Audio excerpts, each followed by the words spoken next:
Hey, what's up, guys? I've just heard the news that Dave Bautista is going to be returning to the WWE, probably in time for the WrestleMania, and I'm quite intrigued by this. Looking forward to what kind of matches he's going to be in. But it really made me think actually how many potential good matches that we could have at WrestleMania 30, and it's got me wondering what will actually main event. At the moment, you know, there are just so many possibilities, especially if you have wrestlers like Batista and Triple H, Brock Lesnar, Undertaker, maybe HBK. You know, if you have those stars coming back for one night, there's lots of different kind of potential matchups, and very intrigued to see how the WWE will develop storylines for WrestleMania over the next few months. But it's just got me really thinking about ultimately what the point of WrestleManias are. And for me, the point of WrestleMania is to get new talent over. Sometimes a point of WrestleMania is just to have a big time one-off buy rate, like at WrestleMania 28 with The Rock Cena. I'm all for that match. I'm annoyed that they fucked up WrestleMania 27's main event promoting it, but that was a great match, and it was when it was actually once in a lifetime. It was pretty damn cool. And you know, even back in the old days, had maybe at WrestleMania 8 they done Flair versus Hogan. You know, even though no future stars were being made, then it would have been like a nice one-time payoff match. So I absolutely do agree. Sometimes it's okay to blow off a WrestleMania main event just to sell tickets if it's like a kind of dream matchup. But I think ultimately that the point of a WrestleMania is to put young talent over, and as such, I think that the WWE has absolutely no choice, in my opinion, but to make the main event of WrestleMania 30 all about getting Daniel Bryan over. He is without question the most over wrestler for a long time, perhaps even since Stone Cold Steve Austin. The crowd fucking love him. Everyone likes him, you know, diehard fans, smart marks, casual fans, kids. You know, he's a great wrestler. He's like an underdog. He's got a unique look. He puts on amazing matches. I think he's got a hell of a lot. I don't think he's like what the WWE wants, but there's no reason why you shouldn't basically put him in the main event of WrestleMania 30, have him win the title belt, and ultimately increase his value and his marketability. Everybody always babbles on about how people like Daniel Bryan aren't mainstream enough and all this bullshit, and how the WWE can't push new stars. The reason they can't push new stars and make them marketable is because they never put them in big spots like the WrestleMania main event. That's how you make new stars more marketable. And just to prove that, I'm going to go over very quickly the main events from pretty much forever, and you'll just see how many WrestleMania main events have put over young stars for the future. And quite clearly that is the formula that works the best. You go back to WrestleMania 3, the whole point of that match really wasn't just the reason why that was probably the best main event of all time, even though the match was kind of shit, is because it was both a big dream match to sell shitloads of tickets, and it was also an opportunity to put over a young star like Hulk Hogan in a massive match against somebody like Andre the Giant. That match basically cemented Hulk Hogan as a big fucking ass player, and it also managed to sell a lot of tickets, so it did the best of both worlds. But ultimately, the purpose of the match was to make Hulk Hogan a superstar, and it achieved that.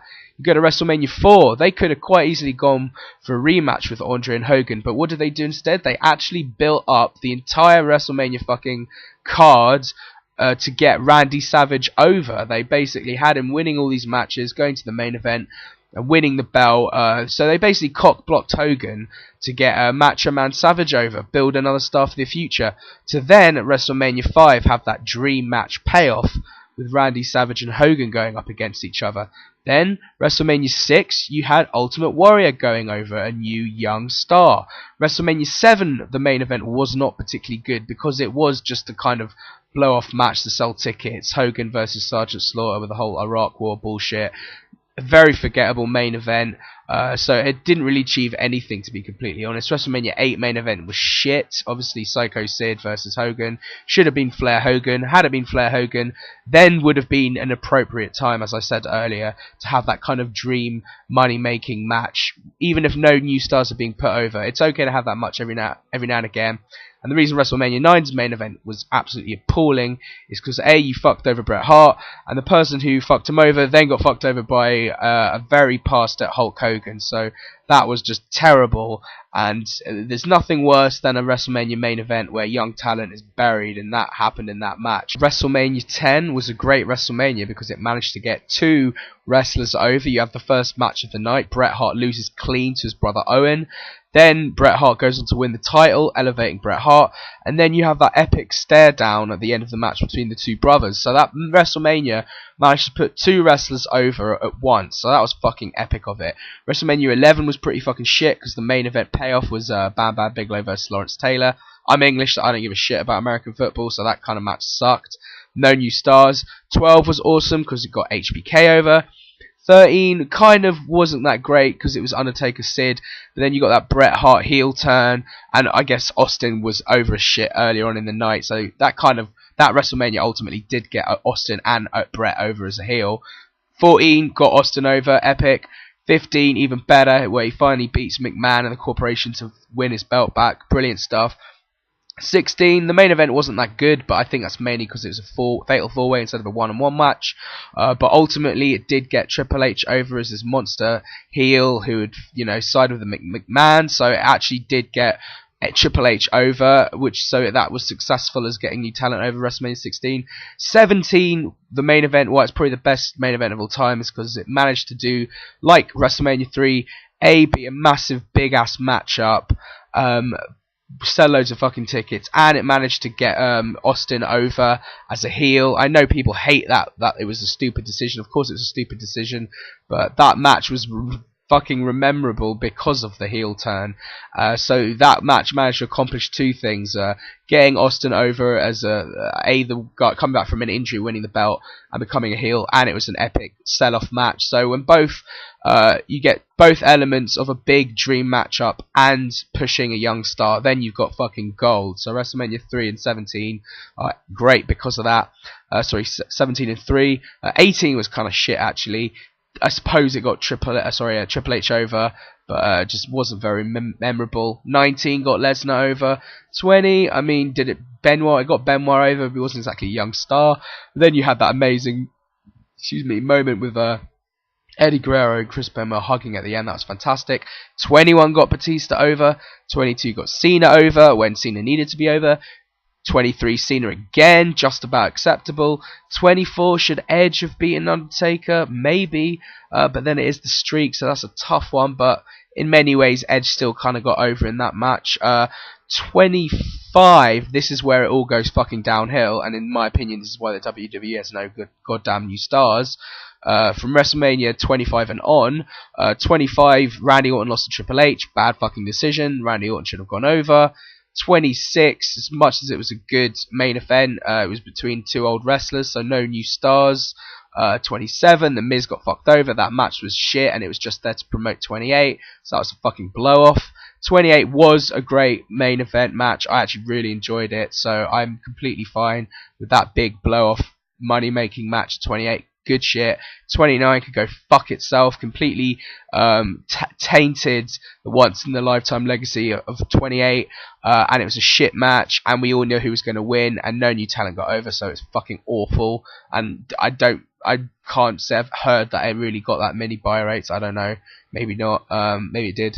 But basically, for the last 5 years, no new stars have gone over in the WrestleMania main event, and that is one of the main reasons, in my opinion, why, other than John Cena and Randy Orton, both former main eventers themselves, there really aren't that many stars as big as them, and it's not because they're not as good wrestlers as Cena and Orton, or because they don't have a certain look, or any of that bullshit. It's because they haven't fucking been in a huge match like a WrestleMania main event. You put CM Punk in that match, you instantly increase the stock price. Same with Daniel Bryan, and this is not me saying this as a fan. This is actually me saying this as a businessman or some shit. I'm just thinking like financially. Like surely if you market somebody in a big WrestleMania main event match where lots of casual fans will watch, they will instantly increase their marketability and their knowledge amongst casual fans.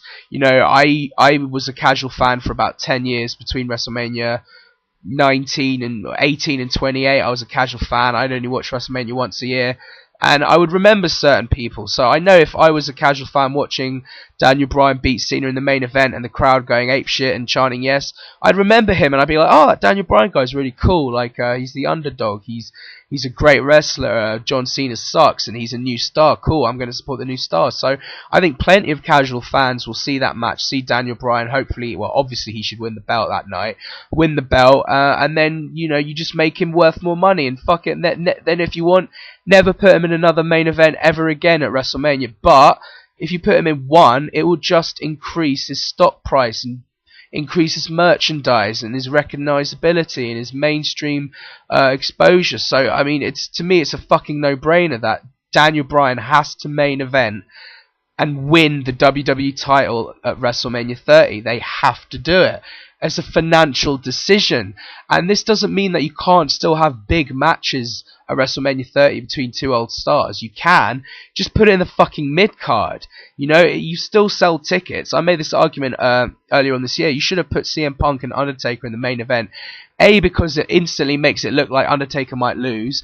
B, it makes CM Punk more valuable. And, sorry, that was B. And C, most importantly, that was the fucking match most people cared about. You could easily have put Cena Rock in the mid-card. Anyone who wanted to watch that match would still have bought the fucking ticket. It just doesn't mean that a younger star is cock-blocked from making a main event at the expense of Cena and fucking Rock. And I really, really seriously think that WrestleMania would have gone over a lot better had you just swapped those two matches around. It literally could have made it a good WrestleMania, I just think it was a fatal error. So for me, they have to put Daniel Bryan in the main event of WrestleMania 30. And if they don't, it's a bad financial decision. So A, he deserves it, and B, it's good for money. And you can still have a great mid-card match between, you know, Lesnar and Undertaker, Triple H and Batista or whatever, maybe Punk versus fucking HBK. You still have all of those matches. Just please fucking get Daniel Bryan over in the main event because the fans fucking love him and it will make him more marketable and more profitable for the WWE. So that's my opinion. Hope you enjoyed it, and fucking get your act together, WWE. And yes, yes, yes, yes, yes.